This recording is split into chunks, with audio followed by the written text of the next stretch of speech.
Hello viewers, my name is Zack Hardin, and this is my review on USW's Bulletproof 10 Bulletproof X pay-per-view. You're going to have to pardon me, I sound like shit. I have the Bulletproof logo or word mark on the screen because I look like shit as well. I am exhausted, and I have been watching a lot of Brian and Vinny old reviews, so I'm going to end up sounding much like them, except I'm going to be reviewing actually more than halfway decent shows, which was something that TNA could not do a number of years ago. Couple of things to get on with this show. It was very long. It was a very taxing show. However, on the other hand, it was a very enjoyable show. It was a very fun show to be a part of. And performing at the show live on Sunday, it was kind of interesting for me. I don't think I performed on a live show since I think it was No Forgiveness 2016. Yeah, it was No Forgiveness 2016. And if that was even live, and I hadn't performed on a late night kind of show, late night even taping for a number of years. So this was kind of an interesting show to be a part of because you knew you weren't going to have some botches if they were to occur. Cut out of a broadcast or edited out. This was one take, one done. So it was a fun show to be a part of, and the locker room was very ecstatic. They were much more riled up for this show than they were 2 years ago. And going into the show, you had a level of high expectations, but at the same time, you knew there was a chance you could be let down. You see, I had kind of fallen off of the cliff with USW at the end of last year, so I did not end up doing reviews for the latter half of the year last year. Honestly, I don't even remember what some of the matches for Bulletproof last year were. I think Derek Carter was in the USW title match, but I know very little. And so going into the show, everybody was kind of expecting this to be a good show. The matches that were set forth were very promising. They had very great action lined up for the night. And USW had, kind of made it clear that they were going to try to make Bulletproof a big deal once again.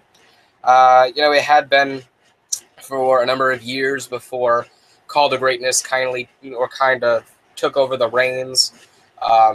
Still, while though UOW was around, and Bulletproof kind of got fronted to the back, it took a back seat to, or the passenger seat to Call to Greatness. And so for a number of years, Bulletproof hasn't been this kind of a big show. It's kind of been like, if you were to compare WrestleMania and Bound for Glory, you would say Call to Greatness was the WrestleMania and Bulletproof was the Bound for Glory, which is also very fitting considering Call to Greatness takes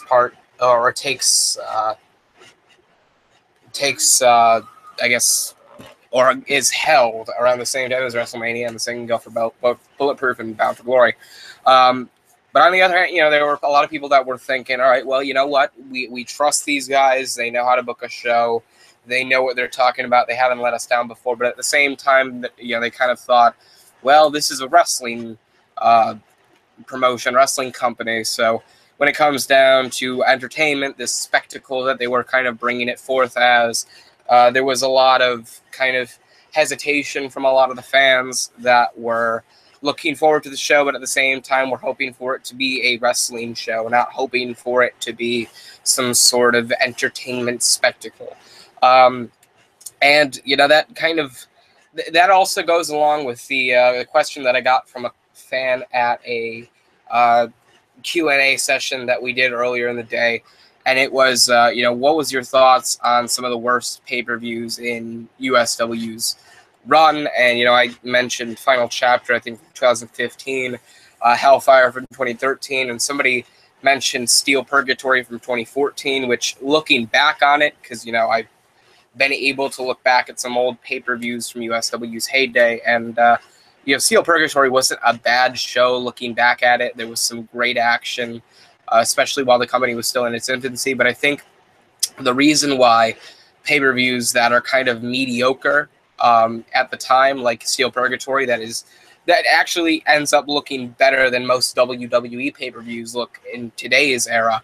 I think they get a bad rep because everybody associated with USW, when it comes down to the fan base, are very used to seeing great wrestling shows and having fantastic matches at every pay-per-view and so on and so forth. So when something doesn't deliver the way they hope for it, this is not me taking a shot at them in any way, but when they don't have something that delivers to their hope, they'll kind of look at it with a sour stare.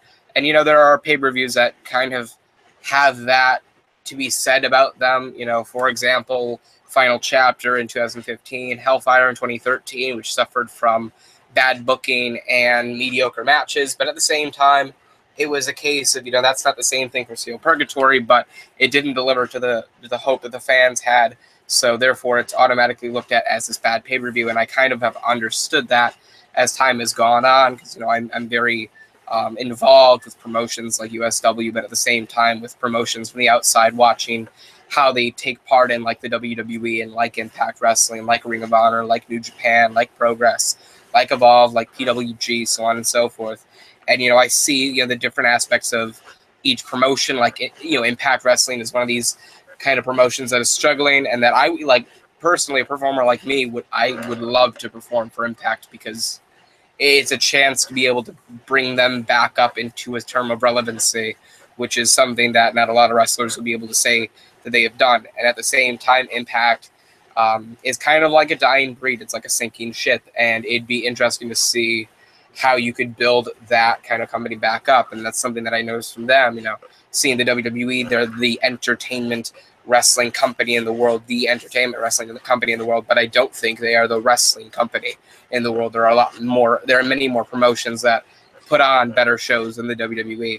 Ring of Honor is the indie wrestling promotion, the second reign to WWE in the United States. New Japan, has their own little corner that they reign supreme in. PWG is like I think one of the A-level indie show or indie promotions. And then you have things that you can attribute to them with the USW. You attribute such a passionate fan base, such a hungry fan base, that even if you had a Ring of Honor, New Japan, Impact Wrestling hardcore fan and stuck them alone in a sea of USW fans, they would be eaten alive. Like if you stuck Dave Meltzer in a USW audience, he would be eaten alive. Like these are as passionate as they come. So when it comes down to shows like Bulletproof that end up getting a bad rep because they see how they de-evolve as years go by, and likes to Call to Greatness and likes to Warzone and likes to Insanity, it's a lot to kind of think negatively upon until proven wrong. So it's kind of like this case that I see a lot of USW things. It's more so proven, or it's more so guilty until proven innocent, and except for aside from the other way around, because that tends not to be how it goes. So a lot of people went into Bulletproof expecting this, to be a good wrestling show, but nothing, over the top. It's like what the WWE does with SummerSlam. It should be the second biggest event of the year, have their own kind of shtick. Not a signature match, but a kind of thing that makes them feel unique, and it never does. It's like SummerSlam always feels like just another WWE pay-per-view, and it seemed like that was the case with Bulletproof for a very long time. And I don't remember what they did last year. I didn't see what they did last year. I haven't watched last year's Bulletproof, but what I do know is that I watched and performed at Bulletproof this year, and it is surprising to see how going into the show there were so many people that were hesitant to believe that Bulletproof could be resurrected from, I guess, one foot in the grave. And after the show, people, considering it one of the best shows that the company has put on this year, people have gone as far as to say it was just as good, if not better, than Call to Greatness. And I don't know if I would go that far, because when you have a show like Call to Greatness that has so many defining matches, the Call to Greatness from this year, I say, not every single year, even though they almost always tend to deliver. When you have a show like Call to Greatness that was main evented and also signified by matches like Mashigeta and Austin Atomic, and you have a show like Bulletproof that treated wrestling as a high thing, but spectacle almost on the same level. It was kind of like you can't compare these two shows. Honestly, if you're asking me, a guy who has been under the Reese family umbrella for almost 10 years now, has been involved with the promotions and almost since its inception, this, I think, is the most WWE-like pay-per-view that at least USW has ever done. USW is, I mean, aside from like the Call to Greatnesses, which are spectacles in and of itself, because they feel like the Super Bowl of USW. They don't feel like this, season ending, season finale. They feel like a championship game. Bulletproof, on the other hand, for so many years was on the same, kind of on the same, but also not on the same, similar, but not similar level as Call to Greatness, but at the same time,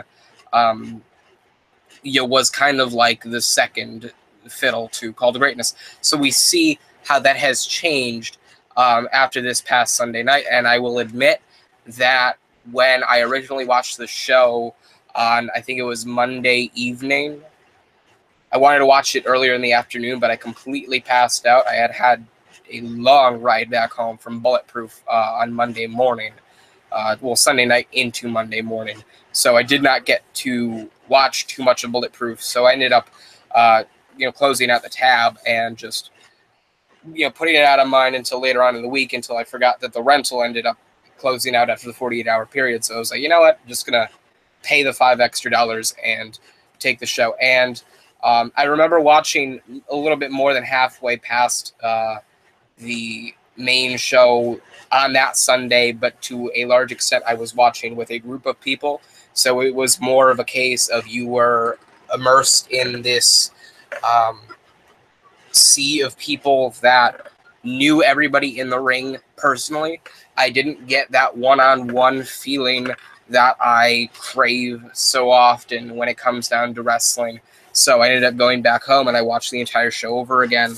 And while I won't say it was my favorite pay-per-view of the year, because 2017 has been a great year for wrestling, with Wrestle Kingdom 11. Wrestle Kingdom 11. I don't know what I'm fucking thinking. Or was it Wrestle Kingdom? It was Wrestle Kingdom 11. And WrestleMania 34, Call to Greatness 12, and now Bulletproof 10. Not to mention a pretty damn good show in Bound for Glory and Slammiversary. Also, what was it? Was it Global Wars? I don't fucking remember. It was one of the Ring of Honor pay-per-views, or Ring of Honor shows. Or was it? No, I think it was Super Card of Honor, if I'm not mistaken. But when it comes down to like 2017, there are fantastic shows, and I would not consider this my favorite show of the year, because I think that would go to either, Wrestle Kingdom 11 or Call to Greatness 12. But this is definitely one of the best, if not second or third best pay-per-views that the company has put on this entire year.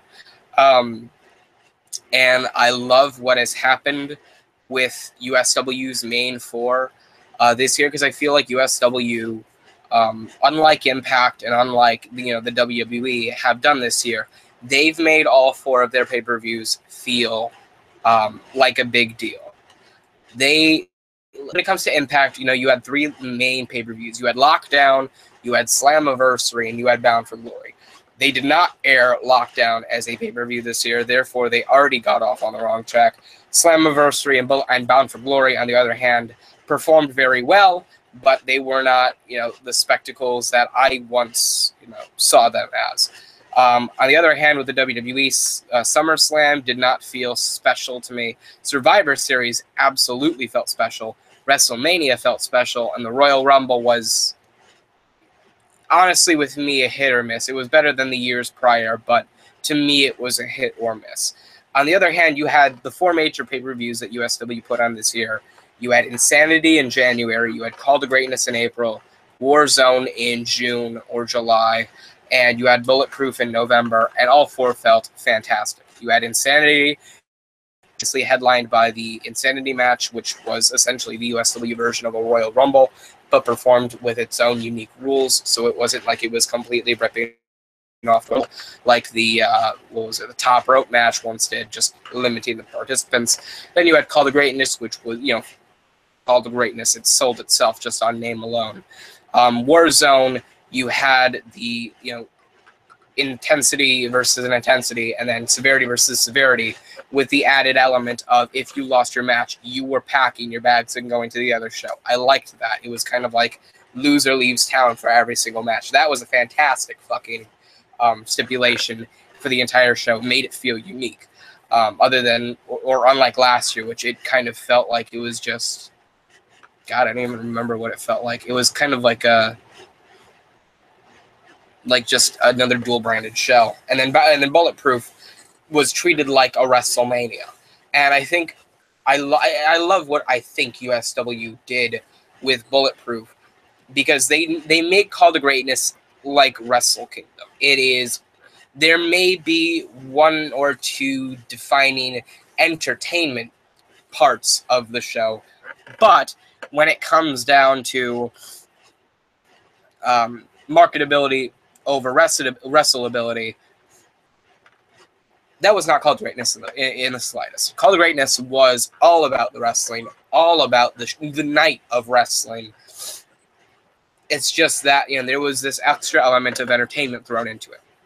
Bulletproof, on the other hand, God, where do you begin? From the entrances, from the wrestling matches, from the way that the wrestlers reacted to the crowd, to the way the crowd reacted, to the way the stage was set up. It was a phenomenal kind of sight. It was something that you don't see. I don't think I've ever really seen from USW before. I mean, I heard something that they did one or two special entrances last year at Bulletproof 9, but again, I didn't watch that show. I wasn't involved with USW too highly at that point in time. This year I was, and my God, they stepped up the plate. And I've gone into one hell of a precursor to the review. Just overall, it was insane to see, how many wrestling fans walked into the building going, all right, this is going to be a good night of wrestling. Let's just hope Bulletproof becomes Bulletproof again. And how many of those same people left of that building going, holy shit, Bulletproof is back. Personally, I love Bulletproof. Bulletproof is fantastic. It is one of my favorite events of the year in wrestling, period.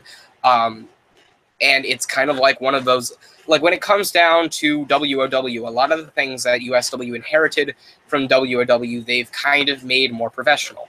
Call to Greatness is no longer this kind of small area kind of thing. It's treated like a genuine top of the line championship game.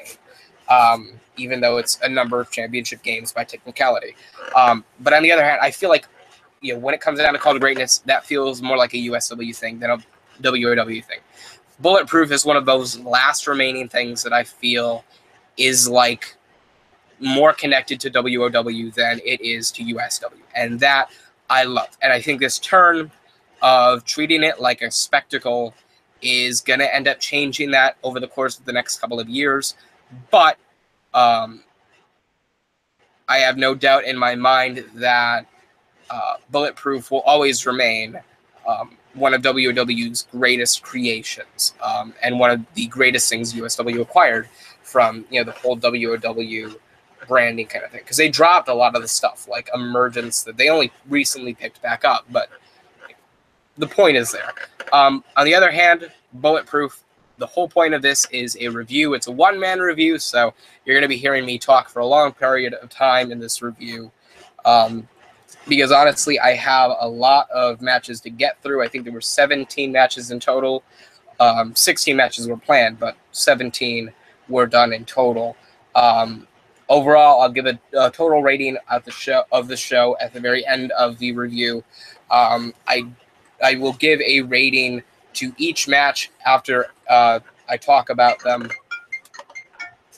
And one moment. Hold on.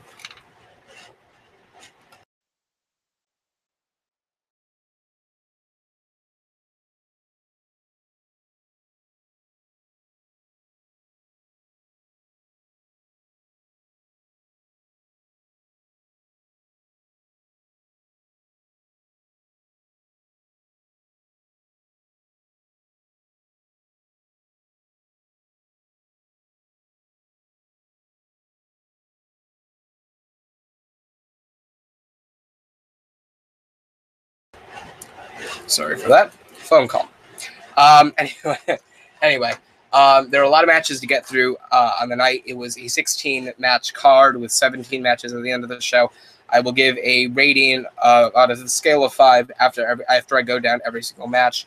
Mind you, this went in order of severity, intensity, co-branded pay-per-view. Therefore, there were matches from both the Friday Night Severity and Wednesday Night Intensity brands, and we will get into that. I believe all 8 championships were on the line on this night, so very fitting of a top show. We get into the first match, the kickoff match. It is Yoyo Joe against Ash. This was one of the better matches that I have seen from Yoyo Joe this year. I believe he's had somewhat of a handful of matches that I've seen on pay-per-view this year. I haven't severity or intensity really at all this year. They haven't been streaming them, and I haven't had the care nor the contractual obligation to go down and be a part of it myself. So when it comes down to it, I've seen very little of Yoyo Joe this year. This was one of my more favorite matches that I think I've seen of him this year. I don't think it was the best he's had, but I think it's one of the better matches that he's had, and it's fitting that it happened at Bulletproof. Joe is one of those performers that's kind of been, or for a long period of time, was on the balance of when is he leaving? Is he leaving? When will he leave? Is it going to happen that he leaves? And on the other hand, I honestly thought going into this match that Ash was going to pick up the win. It seems like USW is kind of using a lot of these these fixtures of talent, like Western Light, which we'll get to later in the show, and Yoyo Joe, that are veterans that can give new young guys a rub going forward if they're not being used for any specific storyline at the moment. So I honestly expected this match to go in favor of Ash, and while Ash had a lot of offense in the match, this ended up being a kind of case where Yoyo Joe would make the comeback, and eventually Yoyo Joe would pick up the victory. So Yoyo Joe walks out of Bulletproof with a win, which I'm not mad about. Don't get me wrong. I just feel like Ash could have benefited more from a win against Joe on the show than Joe would benefit from Ash. Now, I've gotten a lot of speculation that it's because Ash is supposed to be taken off air for a little bit and then repackaged or pushed after a return. And honestly, I don't know what to fucking think about that because, again, it is just speculation. I hope they wouldn't repackage him because he's kind of like one of those guys that doesn't need a character, that doesn't need to be very over the top or flamboyant or hardcore or stern or vicious. He's just a guy that over with the crowd in a heel capacity for his wrestling ability, and that is something that I love. If that does happen and it leads to a push, then by all means, go for it.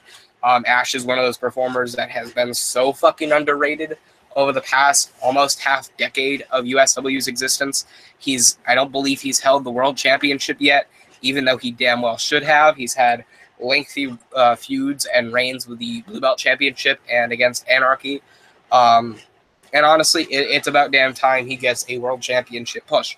Whether that happens or not, I have no clue. I'm not going to delve deep into something that I have very little resource on, which is why with the Wrestle Target, there is very little news or rumors or speculations that we put out, because we don't want to kind of put together something that may be a rumor that's by no means that there's absolutely no truth to. That's not something that we want to kind of push on our agenda. So, something like this, I would, again, advise you to take with a grain of salt, because I have no clue whether, Ash is in line for a push or if he's in line for a jobber role. I can't dignify, whether one will happen or whether the other will happen. Pardon me while I take a drink. My apologies. When it comes down to Ash, though, hell, if he's going to succeed with something, I guarantee you give him a character, you tell him, give this your all, he's going to fucking give it your all. Give it his all. He is one of those guys that will continue to work no matter what character you give him and try to make it seem as natural as possible. And if he's in line for a world title push, then fucking fantastic. Just let it be soon, because dear God, Ash needs some strand of success in order. He's on this verge where he could very well be a top heel or a top face on whatever respective brand he's on. So that's enough what I'm going to say about that. On the other hand, Joe, God, not much else to say about it. He is one of those performers that is very hardworking. He's been here for a long time. He's very capable of putting on a great match. He's one of my favorite competitors to fight against.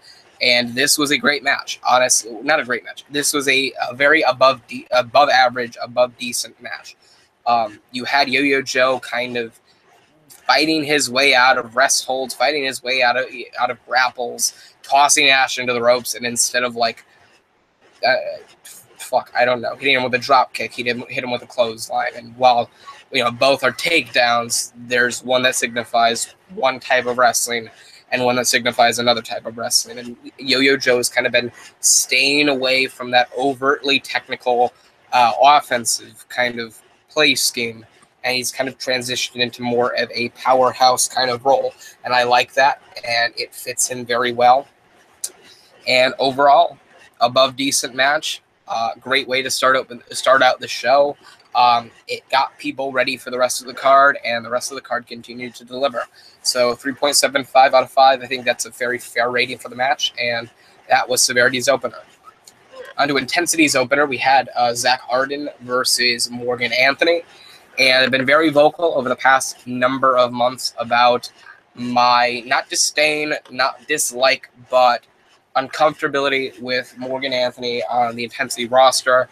I've said before, I don't think he was very ready to kind of be a mainstay on Intensity. The USW has this program where they will develop young wrestlers that are hungry to get into the industry, but at the same time have a little bit of working experience underneath them. So a guy like Cedric Alexander wouldn't get a kind of, eye by USW as a guy like Zack Hardin did. So Morgan Anthony was in their kind of little training scheme until I think it was last year. He was brought up, had a couple of good matches. Not a couple of good matches. He had a couple of good outings, but he's looked very green before. And I believe he was kept off of programming for a little while and was brought back.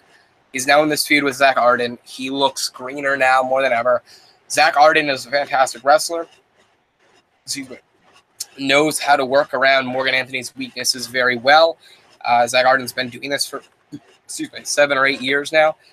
He was a star in Stardom Wrestling for a reason. And their match at fucking Aerial Attack was by far one of my more liked matches from Morgan Anthony on his time in his time on the Intensity roster. This match, I think, was not, I guess, comparable to their Aerial Attack match, because this was more of a kind of back and forth kind of match. Morgan Anthony showed more physical strength than Zack Hardin, kind of putting him over to be this very physically capable and physically dominant character. You had a couple of great spots, like Zack Hardin being thrown into the ring ropes, or catching himself and hooking his arms behind the ropes, hitting Morgan Anthony with a big boot when he came back, and then laughing at him, pointing at him, walking out of the ring, and then chuckling a little bit while he runs away from Morgan Anthony after he starts chasing him. Very funny kind of little tidbit in the match there. Morgan Anthony would go on to defeat Zack Hardin, another outcome that I don't think a lot of people expected. We've heard more about them wanting to push Zack Hardin than we have about them wanting to push Morgan Anthony. And Kyle, being this wrestling mind that he is and that we all know of him as, we all can tell that he's not as happy with Morgan Anthony's last couple of outings as I'm sure he would have liked to be. This is kind of one of those things that he may have kind of whiffed on a little bit.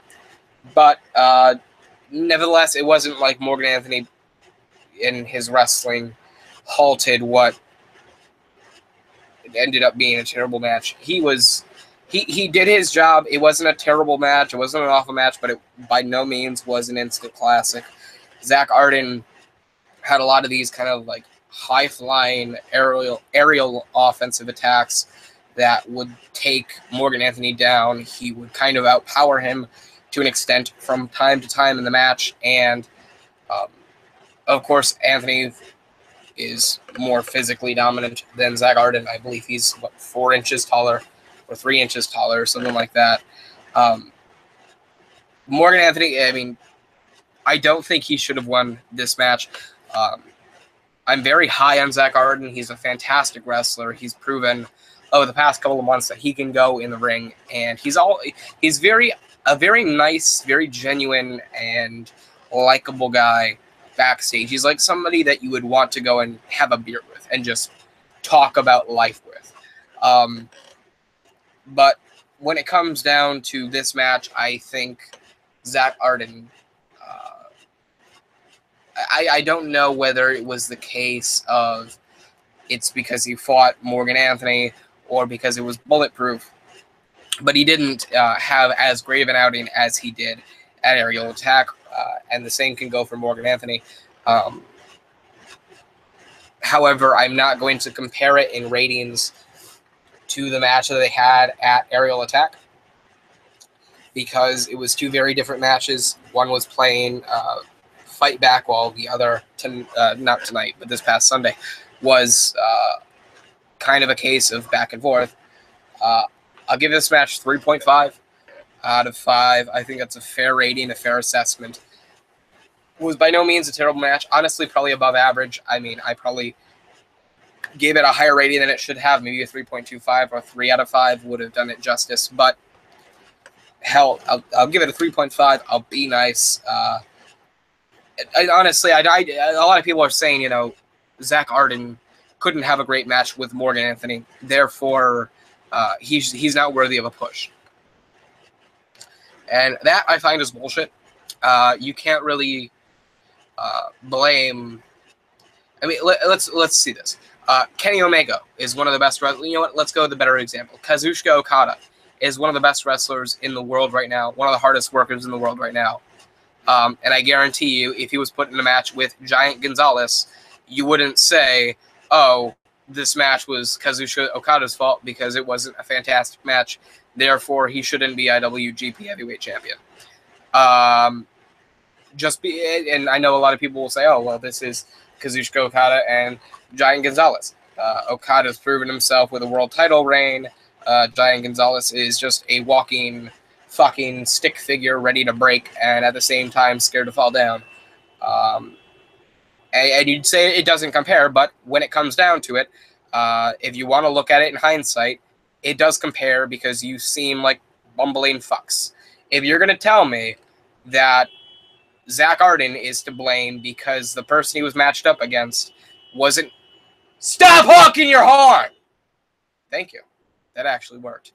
If you're going to tell me that Zack Hardin is not worthy of a push because the performer he was put up against wasn't capable of having a 5-star instant classic all on his own, and that's somehow Zack Hardin's fault, you're fucking absurd and delusional, and I don't know why the fuck you're on this video. I mean, if you're a fucking numbskull. You're a fucking numbskull if you think this is all Zack Hardin's fault. Zack Hardin is one of the hardest working guys that Stardom Wrestling ever saw. That's why he was in such a primary, spot on that show and in that promotion. And so what? He didn't have a good match against Morgan Anthony, or he didn't have an instant classic. I'm not going to say it wasn't a good match, but he didn't have an instant classic against Morgan Anthony at Bulletproof. Not the end of the world. He's still had fantastic tag team matches with Fernandez. He's still had fantastic dark matches and pre-show matches with USW before over the past couple of months. Not to mention, he had a pretty damn good match against the same guy, Morgan Anthony, just about a month ago. So you can't fucking tell me that Zack Hardin isn't worthy of a goddamn push because he fought somebody that was greener than Baron Corbin circa 2014. That's a fucking bullshit argument, and you're a fucking idiot. I'll give it 3.5 for being nice because I feel generous. And I will move on. That was the Intensity opener. Severity's second match. The Global Championship was on the line with Wolf Granger challenging Eli Cantor. And another dumb argument that a lot of fans have made was that Wolf Granger is or shouldn't still be in this company because he hasn't been a mainstay of Severity. What fucking planet did you come from, Sir and or Madam? Since when is a wrestler's since when is it a wrestler's fault that they haven't been booked properly?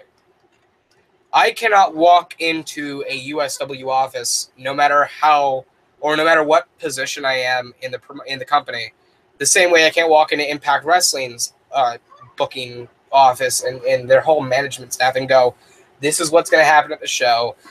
This is what you're going to make me do. Make it happen. Nobody does that. That is the booker's decision.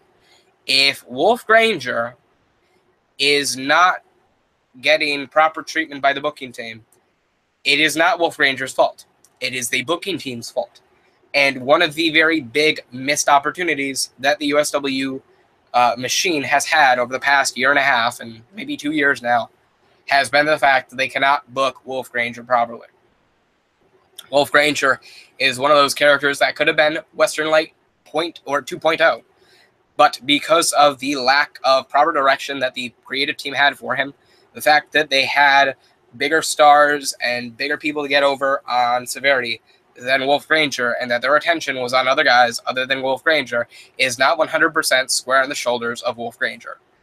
This match was a perfect example that if you give Wolf Granger proper booking, he can make the most of it.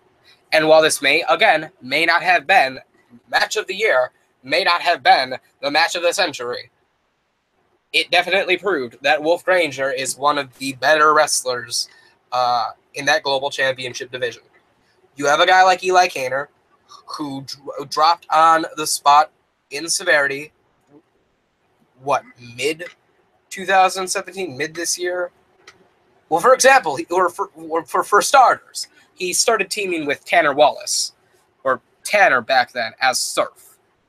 He was essentially a jobbing member of a jobbing tag team. He ended up taking the brunt of a lot of pinfalls, and he came back as Eli Cantor. And what do you fucking know? He came out, ended up becoming a huge fucking deal when it comes down to this mid-card division.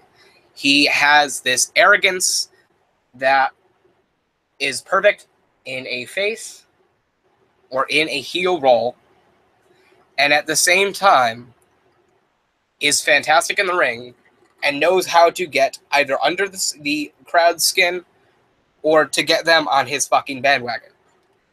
There is a reason he's a global champion, and that is because he is great at what he does. There is a reason why USW felt like Wolf Granger was a decent opponent for him at Bulletproof. And I guarantee you, USW would not have put Wolf Granger in this position at Bulletproof if they wanted Bulletproof to succeed. Bulletproof is one of their biggest moneymakers of the year, and if they want to push it as one of their biggest moneymakers of the year, rather than just another show, they want to put together a fantastic card that has no room for errors. And while you can argue they knew right off the bat that wasn't going to happen with Hardin and Anthony, that's fine. You have one argument there, but Wolf Granger, they know Wolf Granger is a fantastic wrestler. They know also that they haven't been booking him properly. So they put him in this position with Eli Cantor, and what do you know? It's a fucking great match. It is back and forth, great action. Eli Cantor coming out with every way to counter every move that Wolf Granger has in his arsenal. And just when it looks like Eli Cantor is at his wit's end and can't fight no more, Eli Cantor counters. He gets him in an arm bar. He will get him in a chokehold. He'll hit him with a hip toss. He will hit him with a scoop slam and then hit him with a seated senton or a senton. Who fucking knows? Eli Cantor ends up coming back at whatever point, and the story is Wolf Ranger can't keep Eli Cantor down. He'll go for a cover, it'll be a 2. He will put in some more offense, go for a cover, it'll be 2.5. He'll go for some offense, set up a big move, Eli Cantor will counter, get some fire back, get brought back down again. The match was a lot of Wolf Ranger, but at the same time was very back and forth compared to a lot of other matches that you'll see or that you've seen beforehand that was dominated, but at the same time had a lot of offense in from both sides.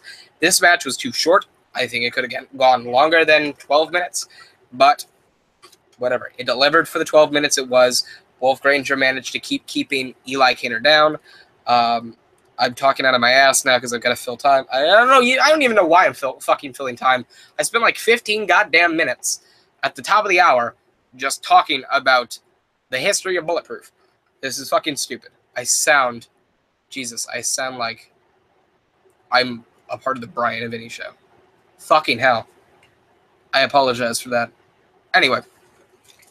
Wolf Ranger is a fantastic wrestler. We've demonstrated that this past Sunday. Eli Cantor is a fantastic worker. The finish of the match came when Wolf Ranger hit the deadline, and Eli Cantor countered by holding onto the ropes. Eli Cantor hit Wolf Ranger with a super kick, went to the top rope, hit him with an elbow drop. 1, 2, 3. Eli Cantor wins, retains the Global Championship. Fantastic match, or a fantastic showing from both performers. Not the best match of the night. And with the amount of great wrestling that happened throughout the night, was probably in the middle of it, which is surprising. To say that a match like this, that had the pace like this, was one of the middle matches in the anyway. It's very shown that Wolf Ranger, if you give him something to do, he will run with it, and it shows that Eli Cantor is absolutely, positively one of the best things you could have done with the Global Championship this year. 4 out of 5. Moving on. USW Tag Team Championships on the line. It is a 3-way dance. The Martin brothers defend against the Stargazers and Andrew Morrison and Andrew Palmer. Going into this match, only 2 out of 3 teams seemed like they had a legitimate chance to win the match. The Martin brothers and MP45. The Stargazers were put into this match after last month at Aerial Attack. I think they beat Xavier King and Zack. No, Xavier King and A. Moore. And I believe that's the same show that MP45 lost the tag team titles to the Martin brothers. Therefore, MP45 had a right to a rematch. The Stargazers were the number 1 contenders. Why not lump them into one and make a 3-way dance?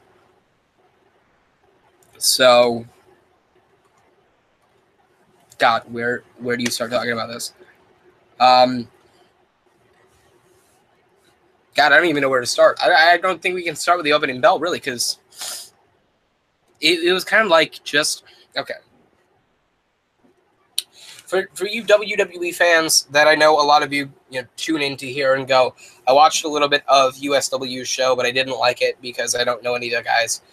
Well, fucking pay attention to their stories and the promos before the matches start. Maybe you'll enjoy it a little bit more. But for you WWE fans that are used to these 3-way dance tag team matches or 4-way dance tag team matches, you don't just have 2 people start out with tagging whoever you want in. When it comes down to it, the Martin brothers, Stargazers, MP45 all started out with a match. I think it was Andrew Palmer that started out for MP45. Aiden Ritchie started out for the Stargazers, and George Martin started out for the Martin brothers. So he starts out like a triple threat. You have to tag in your tag team partner, and it is a 1-fall, or the first person to pin wins the titles and wins the match.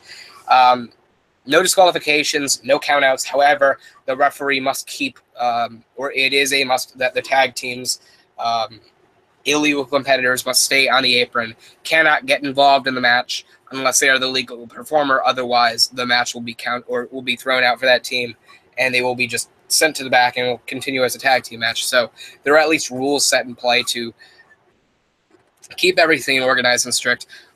You had pretty great spots like George Martin throwing, I think it was Aiden Ritchie out to the outside, and then you had George Martin throw Andrew, or Andrew Morris to the outside, the same outside, after Andrew Morris tried to throw George Martin out of the outside, and then have George Martin springboard over the top rope, but at the same time hit like a sideways 360 onto MP45 and the Stargazers legal parts. Fucking all out kind of chaos from bell to bell. You had a wicked chair shot to Alex Martin from Aiden Ritchie. Aiden Ritchie, now that I'm kind of talking about the match and talking about how it went, seemed like a bona fide star. He had a lot of offense in the match. He ended up maybe performing in like 85% of the match for the Stargazers compared to Arvo Black, and he kind of just powered through a lot. He is the power force behind the Stargazers. This was a great match. You had a lot of great near falls, like you had Alex Martin with the overhanging elbow drop or elbow to the head. It's an elbow drop / elbow to the head. It's kind of like the way he hits it will kind of determine what kind of move it is. But he hits it on Arvo Black, and Andrew Palmer breaks up the cover because the tag team members are not allowed to break up the cover. Otherwise, it'll be a disqualification. Have performers to break up the covers, so it'll be on them. It's a weird fucking concept. Whatever. Finish of the match came when Alex Martin threw both of the Stargazers over the top rope, and you had Andrew Morris go to hit Alex Martin with a spear until George Martin hit him with a knee to the head, and then I think they both had the fucking, what was it? Was it the Dudley Death Driver or the 3D? Whatever the fuck the Dudley Boys called it, and whatever the fuck it's called in wrestling terminology, on Andrew, I think it was Andrew Morris, for Alex Martin to get the cover on Andrew Morris to win. Therefore, the Martin brothers retain the USW Tag Team Championships over the Stargazers and Andrew Morris and Andrew Palmer. That's a good question that a lot of people ask me. Why the fuck is their name MP45? Why the fuck is any of it, or does it matter what the 45 is? Why do you care? So on and so forth. By the way, I'm fucking out of it. I don't know whether I'm drunk or not, but maybe. Anyway, I don't fucking know why they're called MP45. I don't know what the number stands for. I know Morris and Palmer are the reasons for M and P in the name, but I don't know why it's 45. I don't know what the significance of that number has to do with anything. So stop asking me. Overall, chaos that was very well needed, added a good element to the match itself, and the Martin brothers looked impressive. There's been more rumors coming about that the Martin brothers were originally supposed to split up a little bit after their move to Intensity, but because USW saw that they could kind of get a lot of tag teams on Intensity over, they decided to keep them together. So therefore, it seems like the Martin brothers, again, another rumor, take it with a grain of salt, seems like the Martin brothers could be around for a while, or a lot longer than a lot of us originally expected. I'm fine with that. I have nothing against that. Personally, I like the team. I enjoy seeing them on a week-to-week basis. And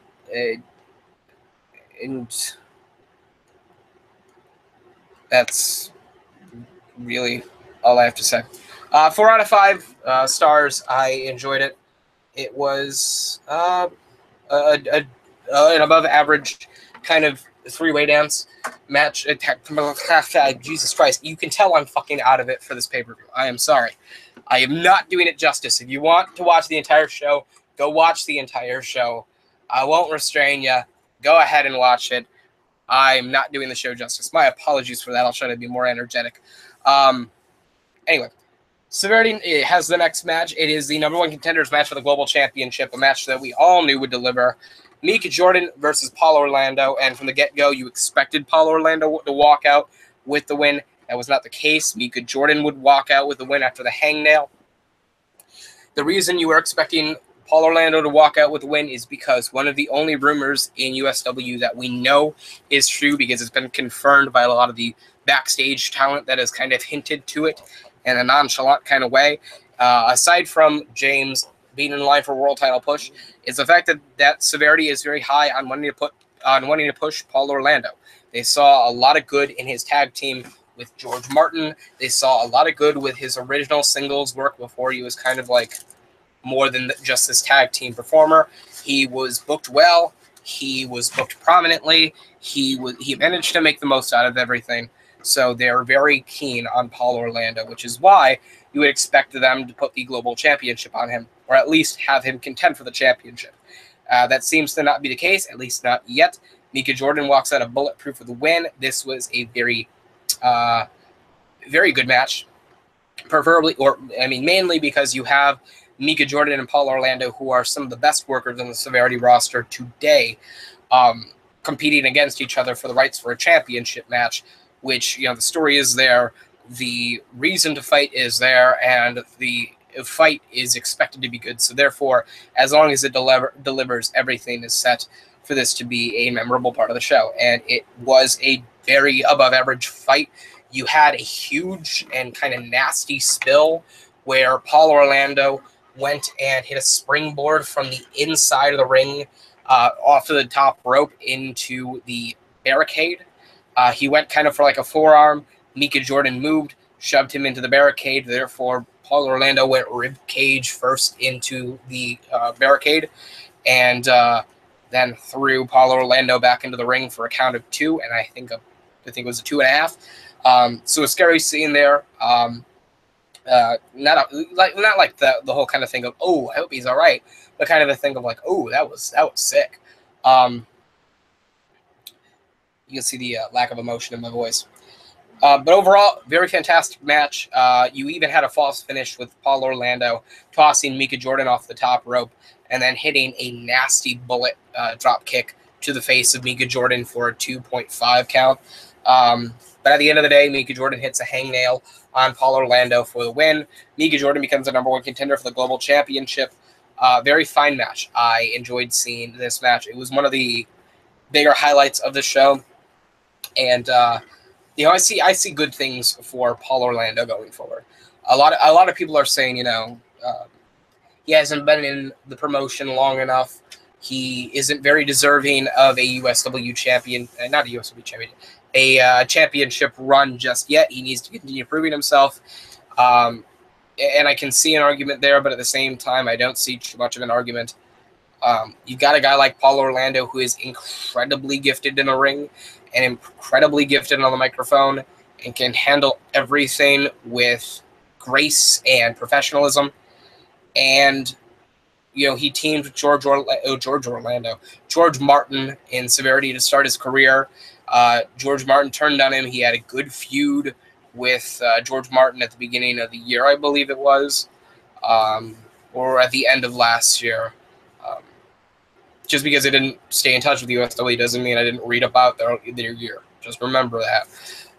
So that way you don't fucking rid me in the comment section. But aside from that, Paulo Orlando has had great outings against a lot of different performers of the past number of months, almost the entire year. I'm very high on Paulo Orlando right now. I think the Global Championship at the moment is below him. I think he could be a very solid international champion, but USW do what they wish to do with him. Right now, I'm all aboard the Paulo Orlando wagon. I hope he does great things. I can almost assure you he will be fantastic in this promotion, and I think he will be a stable for at least the mid-card for a long time to come.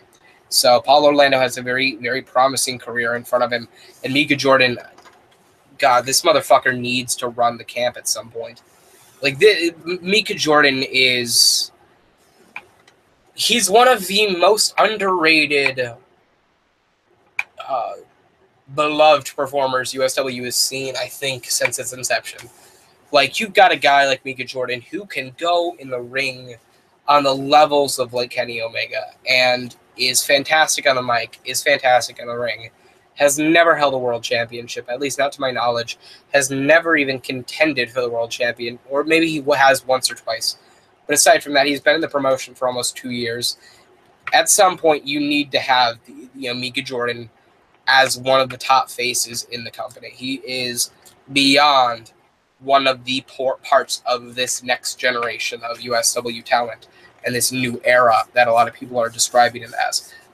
Very high on both of these performers. Hope they do fantastic things. 4.25 out of 5 stars. Fantastic match. Loved it.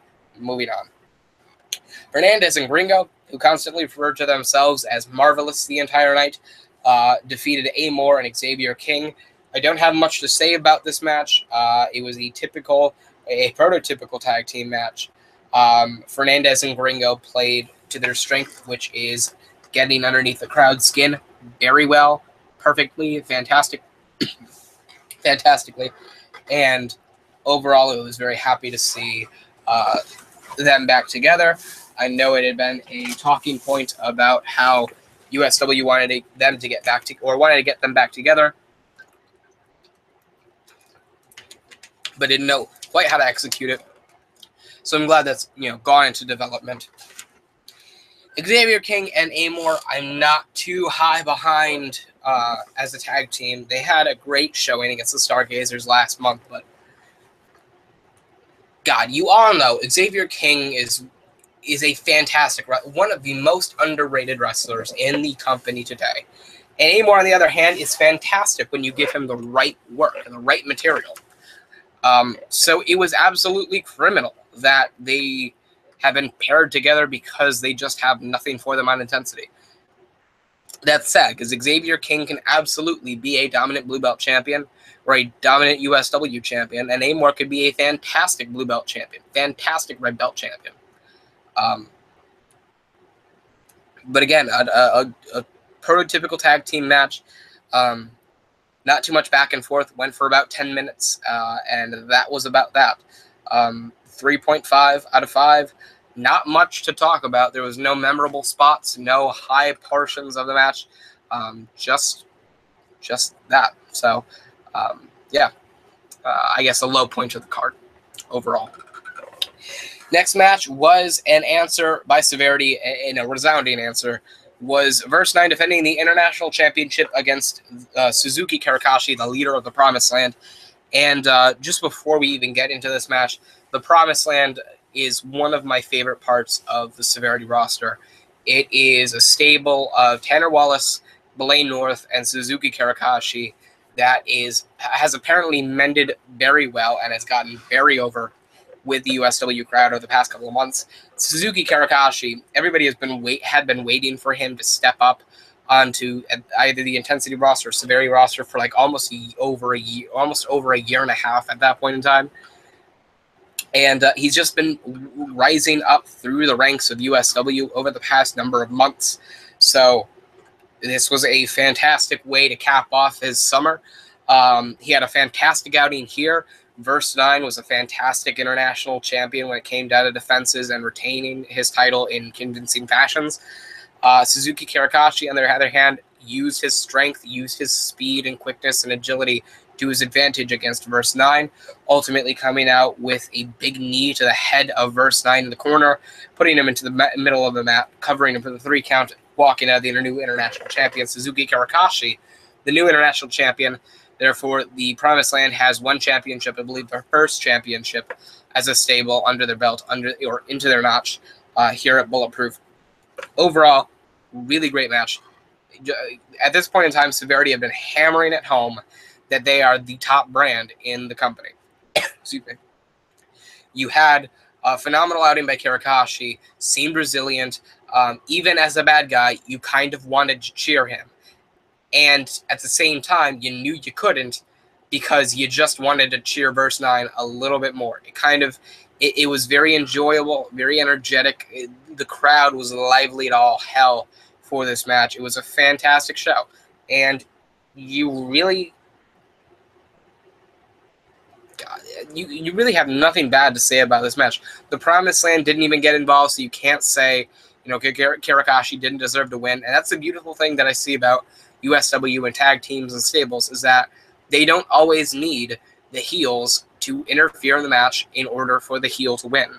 The heel can win convincingly over the good guy and win the title cleanly, even at a show like Bulletproof. And I think this is one of the main points that USW has. It was a phenomenal match.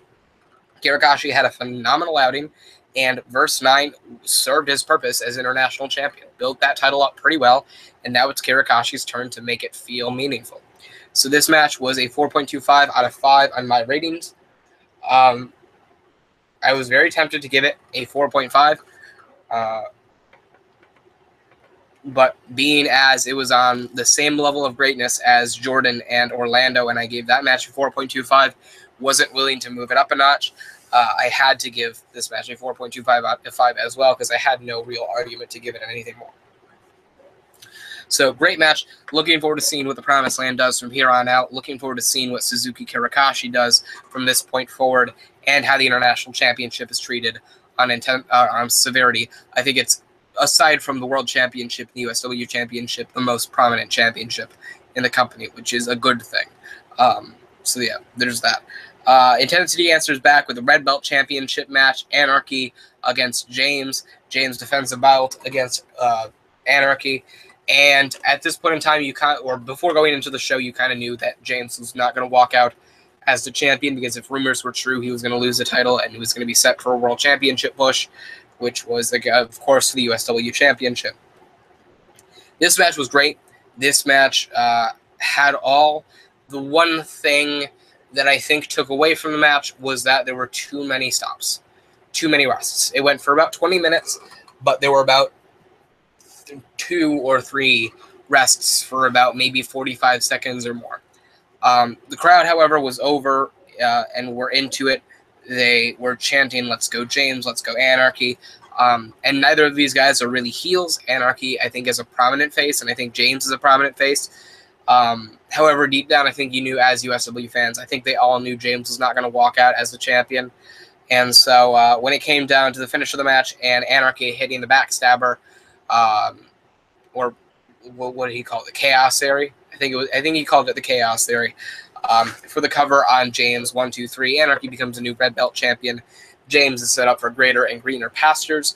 I can't really say much bad about the match other than the fact that it had too many long or elongated breaks. So I'm going to give it 4 out of 5, even though it really should be 4.25 out of 5. And that's just that. But fine match. Looking forward to seeing what Anarchy does with the Red Belt Championship, even though he could very well be a Blue Belt champion. Not going to complain, but that's that. And James, for about a year now, year and a half, I've seen the potential to be a mainstay, top babyface in the entire company, and I think that's about to start happening very soon, so keep your eye on that. Next match was Chris Ross against the newly reinstated, newly suspension-lifted Majigeta. This is Majigeta's first match since the Severity tapings at the beginning of November.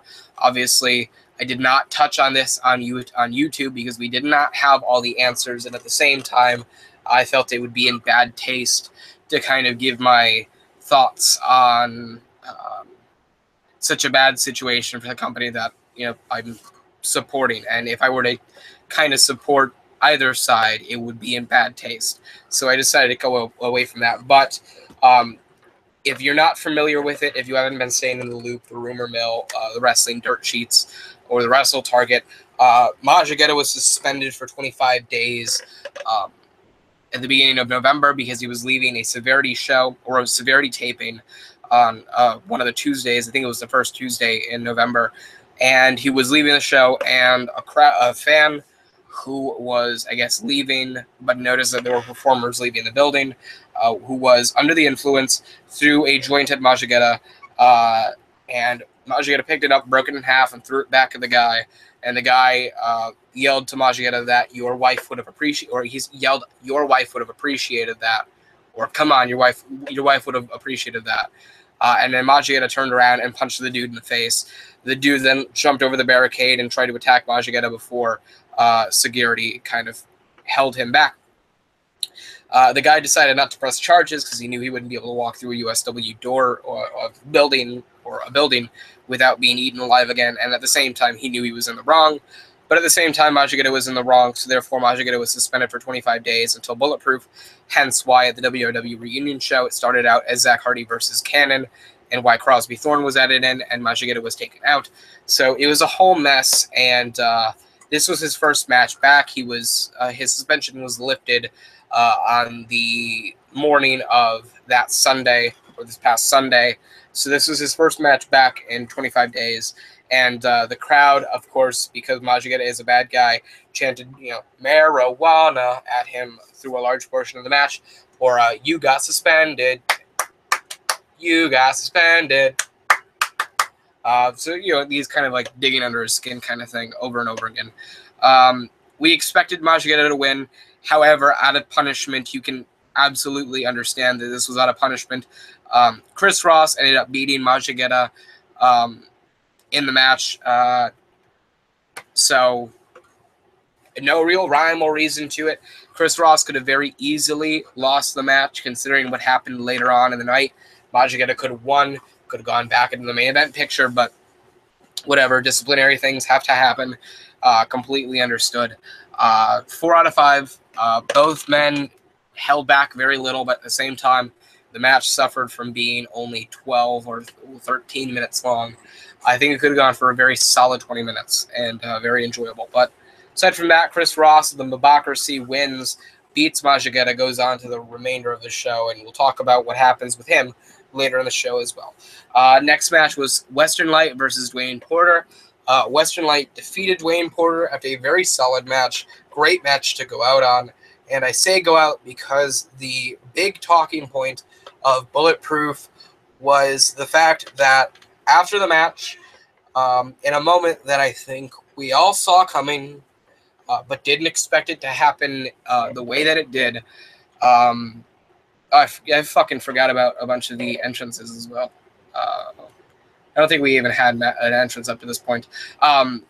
This entrance, Western Light was carried out in the bed of a pickup truck with a fog machine in the back, which is significant because his very first match in WOW in 2006 saw him drive into the Niantic backyard in a pickup truck. The same pickup truck, may I remind you. They found the same fucking pickup truck with a smoke machine in the back. So, a lot of people expected bigger from Western Light.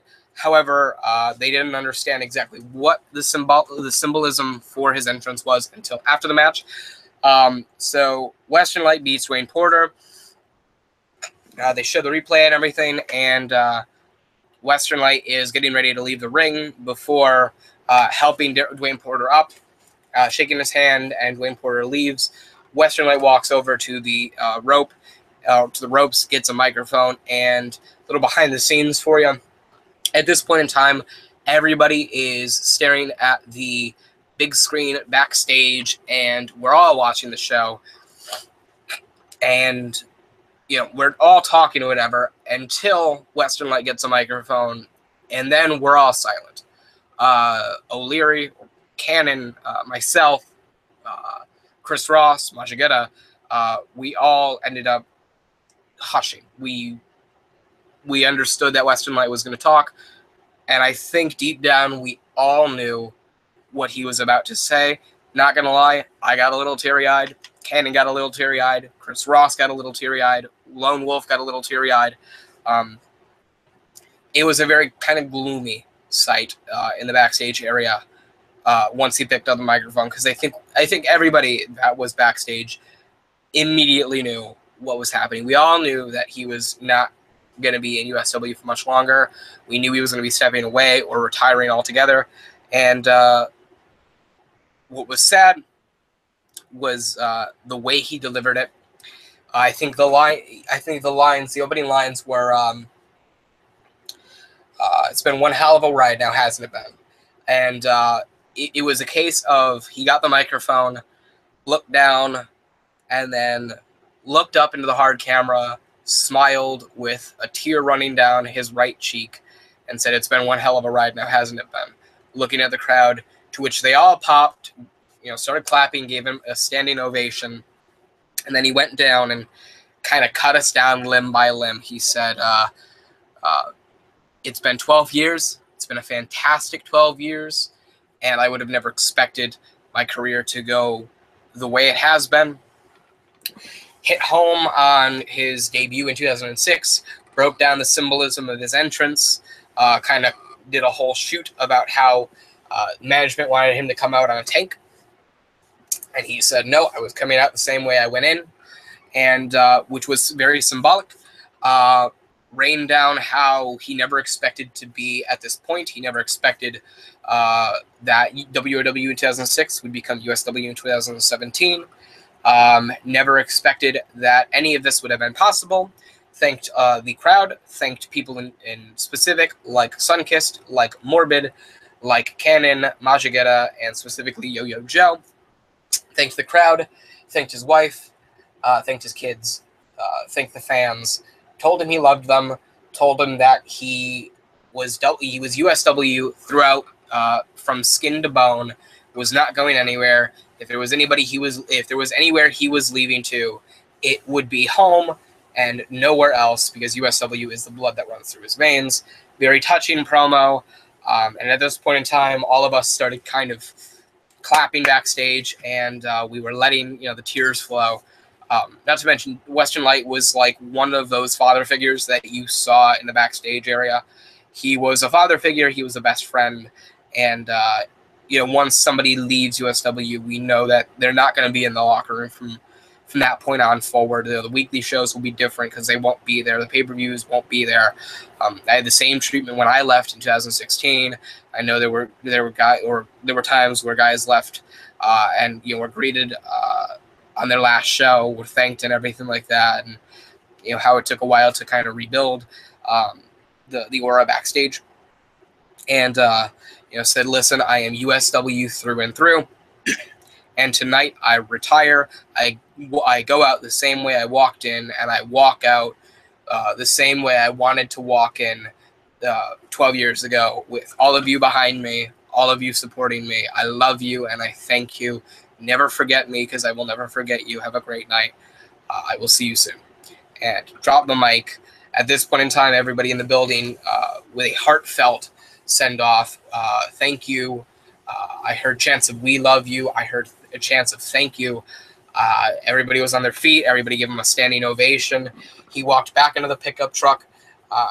He sat.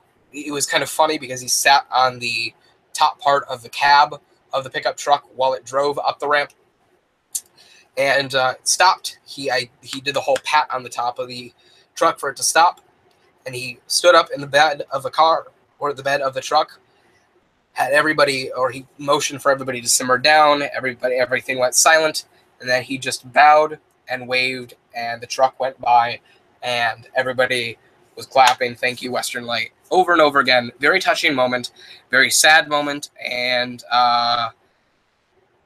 God, it was one of those things where you knew it was going to happen. You didn't think it was going to happen the way it did, but dear God, was it emotional as all hell. It brought a lot of guys to their feet, brought a lot of women to their feet, brought a lot of children to their feet and to their knees, and everybody was at their knees. Everybody was very emotional. This was a guy, and mind you, USW fans are a lot of guys that had been with WOW since like 2006, the very beginning, have been here for over a decade now. They've watched guys like Western Light, they've watched guys like Cannon, Majigetta, Yoyo Joe, myself, Derek Carter, Morbid grow and evolve as people. And they saw Western Light walk into WOW in 2006 as this young lion, ready to make his name known. He was one of the only guys that I've ever seen that has held every single character he's been a part of and made the most out of it. And he's gone now. He is no longer a part of USW. This Sunday, USW is officially finalizing the fact that he is no longer going to be under contract. I believe they're going to make a statement and everything about it as well. And this was just a touching moment. It was a guy that the crowd had been following, had been watching evolve as a human being for the past 12 years. And this was the end of the journey. It was like, if you watched, this is not even to describe it, this is not even doing it justice. If you were to watch the first episode of Friends, every single time there'd be a new episode, you would tune in that same night until the very end. And then that season finale, that's when it all ended. That's when the story ended. You had seen the show grow over a number of years, and once it ended, that was that. And it was heart-wrenching. And that's the same thing here. 12 years. Western Light under the Reese family promotion, on the Reese family umbrella.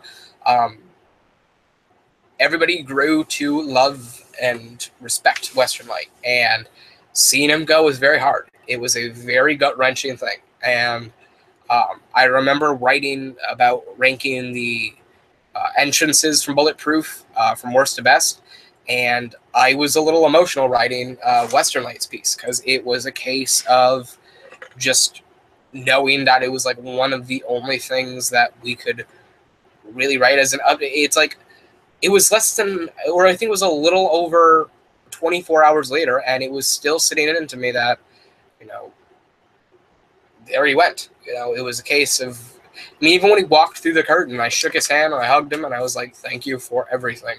I will not forget you. These guys will not forget you. We love you. And you know, Joe said the same thing. Maj said the same thing. Cannon said the same thing. Everybody said the same thing. They all thanked Western Light, and it was gut-wrenching. And the entire show was different from that point on. It was a hard thing to swallow, but the show must go on. And God, that was a tough thing to swallow. It was a tough thing to kind of battle through, but you know, everybody put on a better show from that point on, and from that point on, the crowd was lively. They were deafening. They kicked off from that point on. So one thing I can really say, thank you, Western Light. We love you. We thank you for everything. We will not forget what you have done for us. I will not forget what you've done for me and my career. And I can guarantee you that can be the same said for a lot of the guys backstage. So thank you for everything. We love you. And good luck in everything you do next. So 3.7 out of 5. I would have given the original thing, but I'm not even going to rate it. Not even going to rate the match out of respect for the man. So Western Light beats Dwayne Porter. And yeah, moving on. World Tag Team Championship match. Chris Sanders and Drew Ackler of the Mavocracy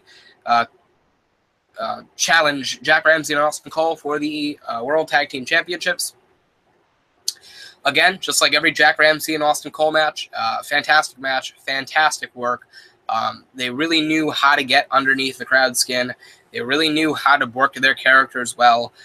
Chris Sanders and Drew Ackler performed extremely well. This was a very well put together match, and I enjoyed every second of it.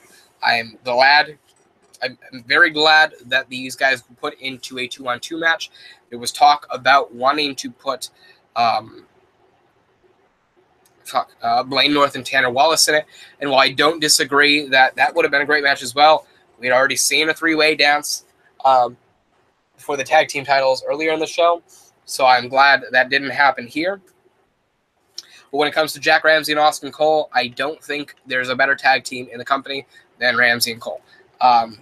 Cole beats Sanders, pins Sanders. Ramsey and Cole retain the World Tag Team Championships. 4.25 out of 5 stars for that match. I think it was perfect. It went on extremely well. Perfect timing. I think it was 20 minutes, 21 minutes. I think it hit the mark. Ramsey and Cole retained. That ends that feud, and Ramsey and Cole are now expected to go into a feud with Wallace and North. Tanner Wallace and Blaine North. So there's that. 4.25 out of 5 stars. Next match was for the 4-way dance for the Blue Belt Championship. Philip Akron defended the championship against Tyreek Carver, Prophecy, and Hernastley. And this was just chaos from start to finish. You had Tyreek Carver putting Prophecy through a flaming table. That in it and of itself is reason to understand that Bulletproof was to be taken seriously. You almost killed a guy to make the show good. Respect and why, but we'll leave the why question for later. Overall, absolute chaos. You had Hernastley throwing himself from the Bulletproof stage onto Carver and Philip Akron at the top of the stage. And I don't mean the stage, I mean the stage setup that Hernastley jumped from halfway up from Emotiontron. Very dangerous. Could have broken everything in his body had he overthrown himself, but gladly he didn't. Very false finish with Prophecy holding Hernasli in the limb lock for about a good 45 seconds before Tyreek Carver hit him with a running boot. As mentioned earlier before, Prophecy was thrown from the top rope and out to ringside through a flaming table by Tyreek Carver, which, motherfucker, which was insane in it and of itself. I don't think I had seen a flaming table spot in USW in quite some time, if ever. So that added, and I believe the finish was Philip Akron hitting the acorn on Hernasli, and then Tyreek Carver hitting him with a DDT at the end of the match to a big pop. Carver wins with a 3 count over Philip Akron. I guess this officially signifies that Philip Akron has been turned on by Tyreek Carver. Carver is now a man of his own. Tyreek Carver is now the Blue Belt champion. We all expected this. We all knew Philip Akron wasn't walking out with the Blue Belt championship. We all expected Tyreek Carver to walk out as the Blue Belt champion. Doesn't make things better. Just looking forward to seeing where we go from here on out. There is, of course, big talk that Philip Akron is going to be in line for a major push, and that Tyreek Carver and Philip Akron will have one feud going forward as Philip Akron's kind of send off from the Blue Belt championship picture, which I am fine with. Now let's just see if Tyreek Carver can do what Philip Akron has done with the Blue Belt championship over the past number of months. Philip Akron, I think, has had one of, if not the best Blue Belt championship reign since Prophecy. I'm sorry, since not Prophecy, or not since Prophecy, since Blaine Porter in 2013 and 2014. I think it's going to be a very difficult task to up the ante on what Philip Akron did. As long as Tyreek Carver can make the USW Blue Belt Championship feel prestigious and keep its notoriety, we're all good. 4 out of 5 stars. I would give it 4.25 out of 5 stars if it wasn't a fucking spot fest. But, you know, to each his own. Number 1 contenders match for the World Heavyweight Championship. Lone Wolf beats Cannon. Shocker. I don't say that sarcastically. I honestly did expect Cannon to beat Lone Wolf. That would not have been a surprise at all whatsoever. But on the other hand, I can't say that I hated that outcome. I like the fact that Lone Wolf gets a shot at the championship. I liked the fact that we're now hearing things that Cannon will be in the World Championship picture for Call to Greatness next year. So I think this has something to do with setting up the story for the next 6 months. Excuse me. And overall, while it was not the best match on the card, it was a very good mesh of styles. Cannon's technicality and Lone Wolf's technicality, with both of their in-ring prowess, I think match very well against each other. Lone Wolf hits the howl, 1, 2, 3. Cannon goes down. Lone Wolf becomes the new number 1 contender for the World Heavyweight Championship. 3.75 out of 5 stars, and that is where I'm going to leave it at that. Final match of the mid-card area, I guess. Intensity's final mid-card match. Benny Franklin and Ezra Hills, again, as always, fucking delivered. It fucking delivered on all cylinders. It was, again, a very vicious, visceral match. It was a case of Benny Franklin looks like a fucking monster. Ezra Hills looks like the only guy that can fucking tame Benny Franklin. There's been a lot of complaint that Benny Franklin lost a lot of steam losing to me, how he was just respected as being just a traditional USW champion. But I don't tend to look at it, and this is not just because I'm the guy that beat him and because I take the fallout, but I tend to look at him losing the USW championship not as him, excuse me, being the USW champion, but as the stepping stone to a great feud. And Hills versus Franklin is going to be fantastic. I can almost assure you of that. It is hard hitting. Benny Franklin is a dominant powerhouse that should remain dominant for many, many, many, many, many years to come. And Ezra Hills honestly looks like a goddamn supernova. He looks like a top babyface. He honestly should be USW champion right now. And fucking hell. I wouldn't mind if I had to drop the title to him next month. I don't fucking care. He is a damn good performer and proved that at Bulletproof. Franklin had every answer to Hills' technicality. Hills had every answer to Benny Franklin's powerhouse move, or powerhouse maneuvers. End of the match came when Benny Franklin headbutted Ezra Hills into oblivion, and then I believe he walked away, tried to scare the ref, looked back at Ezra Hills. Ezra Hills was busted open at the top of the head, was very angry. Franklin kept trying to punch him. Hills would bounce off the ropes and punch Franklin back, and then would say, "Come at me again." And the same would go happen over and over and over again. Benny or Ezra Hills chose to be very resilient, very tough, very hard-headed, very just brave and physical and aggressive when need to be, which is great character development. Hills wins against Franklin with a double knees to the head. 1, 2, 3. Fantastic match. Hills wins. This past Wednesday, it seems that Benny Franklin and Ezra Hills will challenge me at Illusion for the USW Championship in a three-way dance. I'm perfectly fine with that. Just fantastic, fantastic, fantastic. 4.25 out of 5 stars. Next is the two main events. First off, the World Heavyweight Championship. Alexander Rotten defends the championship against Severity. People were pissed that Alexander Rotten was treated as a transitional champion once again. I don't blame them. Honestly, I was a little disappointed in the outcome of the match. Now, granted, because my entrance was the fact that I showed up in a goddamn helicopter, the fact I didn't get to see the end of the match, and until the end of the show, didn't even understand that Chris Ross was the new world champion. And by the way, entrances of the show, going in line, Western Light in the truck bed. What was I? Western Light in truck bed. Hernastley crowd surfed. I forgot what Prophecy did. Prophecy came in on a Ferrari. Lone Wolf was guided to the ring by a bunch of wolves. Cannon came out in a fucking pirate ship, which was bad fucking ass. Alexander Rotten came out in a flaming skull, which was also badass. Morbid came out in a fucking remote-controlled coffin, which was cool. Then he kicked the lid open.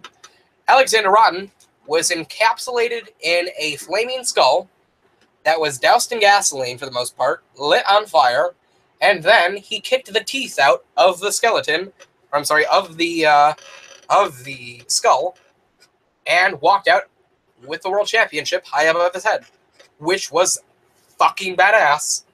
That was Triple H levels of badass. And Derek Carter came out with models. I came out in a helicopter. So because I came out in the helicopter and had to start getting to the helicopter before the end of the match, I didn't see what happened until Monday, or until, what was it, yesterday. So Morbid wins with a pile driver off of the second rope. Rotten goes down. Morbid wins, becomes a new world champion. Becomes the holder of the new world heavyweight champion. 4.5 out of 5 stars. And then after the match, Chris Ross comes down with the key and case, utilizes it, unlocks the key and case, gives the contract to the official. Morbid versus Chris Ross is official for the world championship. Chris Ross hits a choke slam, hits another choke slam, hits a long fall, and then goes to the top rope, and to add insult to injury, to make Morbid essentially roadkill, hits the long fall from the second rope, covers him 1, 2, 3, and Chris Ross is now the new world heavyweight champion. So those are the two biggest talking points from the show.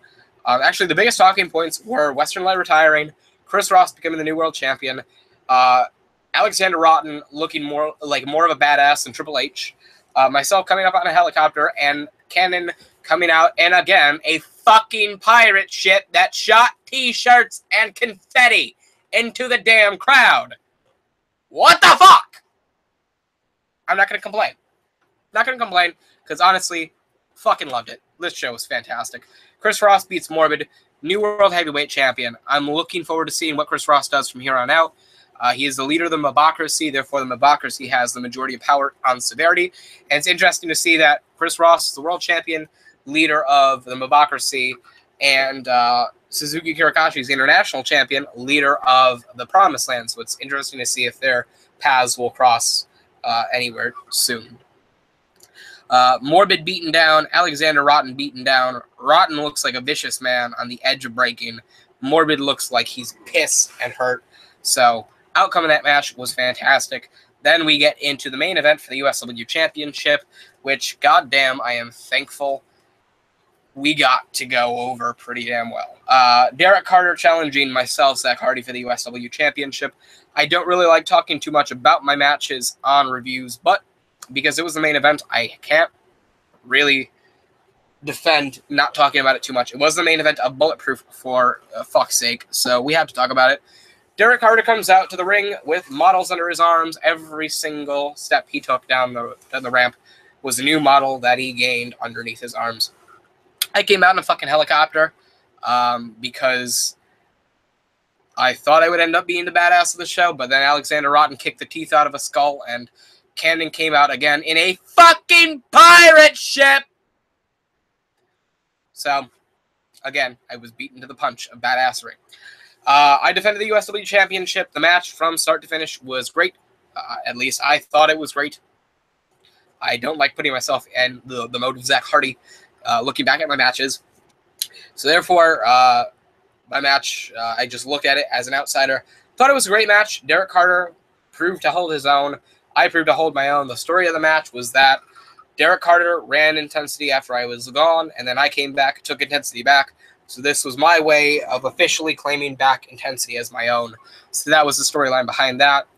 Great from start to finish. I actually kicked out of the super kick, which was the first, I believe the first time somebody kicked out of Derek Carter's super kick since Bullet Proof of 2015 or No Forgiveness in 2016.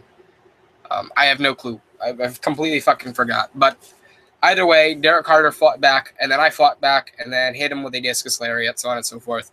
1, 2, 3, Zack Hardin wins. Derek Carter loses. Zack Hardin retains the USW Championship to end the show. 4.5 out of 5 stars overall. From an outsider's perspective, fantastic show. Fantastic fucking show. From start to finish, I enjoyed every moment of the show watching it back. From my match to the opening, or from the opening match to my match from the main event and back, it was a great show. Honestly, I can see the argument people will make for this being better than Call to Greatness, but I still think Call to Greatness was a better show than Bullet Proof. However, you can't deny this was a fucking spectacle. This was WWE done right. Great entrances, badassery all around, heartbreaking moments, gut-wrenching moments, stunning moments, just all-out mayhem, carnage, and it was beautiful. Bullet Proof, in my mind, Bullet Proof X, a Total Blackout, was definitely the best Bullet Proof we have seen in years, and I couldn't have been happier with the result. So what did you guys think of Bullet Proof? Is this the best show of the year? Personally, in my opinion, it does not beat Call to Greatness, but it does beat most other shows that USW has done this year. I'm going to give it a 4.75 out of 5 stars. Excuse me. I didn't rank a match higher than 4.5 out of 5. Excuse me. But the fact that out of all the matches that I had seen, Eli Cantor versus Wolf Ranger booked to 4 out of 5. Or the Eli Cantor match, or the Global Championship match, booked to 4.5. Or I'm sorry, booked to 4 out of 5. The USW Tag Team title match booked for 4 out of 5. Jordan and Orlando, 4.25 out of 5. Kirikashi and Verse 9 booked for 4.25. Anarchy and James, 4 out of 5. Ross and Majigeta, 4 out of 5. Ramsey and Cole, or the World Tag Team Championship match, 4.25. Blue Belt 4-way, 4 out of 5. Hills and Franklin, 4.25. Morbid and Rotten, 4.5. Zack Hardin, Derek Carter, 4.5. 11 matches in total, I believe, that were 4 out of 5 stars or more. Out of 17 matches in total. Actually, out of 16 matches in total, because I didn't even give a rating for Ross versus Moore because there was nothing to rate it by. Great show. Fantastic execution. Thank you for joining me and for being a part of this ride. I am sorry that I looked like such shit that I had to give you a custom overlay. At least that's what it reads. I just fucking copy and pasted the goddamn logo onto my computer so I could put it in this goddamn thing. What was your thought on the show? Did you like it? Did you enjoy it? Would you say this is the best show of the year for USW or not? I'd love to hear from you in the comments below. Subscribe to the Wessel. subscribe to the Wrestle Target on Twitter for for ranking videos and for reviews and for previews, all the galore. The Wrestle or at Wrestle Target or at the Wrestle Target. It's the Wrestle Target on Twitter. It has a red target with black lettering in the fucking logo. There you go. Fucking follow that, and yeah, thank you for watching. I sincerely hope you enjoyed. Again, Bulletproof X, or a Bulletproof X, a Total Blackout, which I completely fucking forgot to talk about. A Total Blackout was not even mentioned, really. It was just kind of like a semi-tagline. Anyway, thank you for watching. Have a fantastic night. I hope you enjoyed. Like, comment, and subscribe for more. Sorry for wasting so much of your time tonight. I am Zack Hardy, and I am signing off. I love you all. Have a great night. I will see you soon. Say.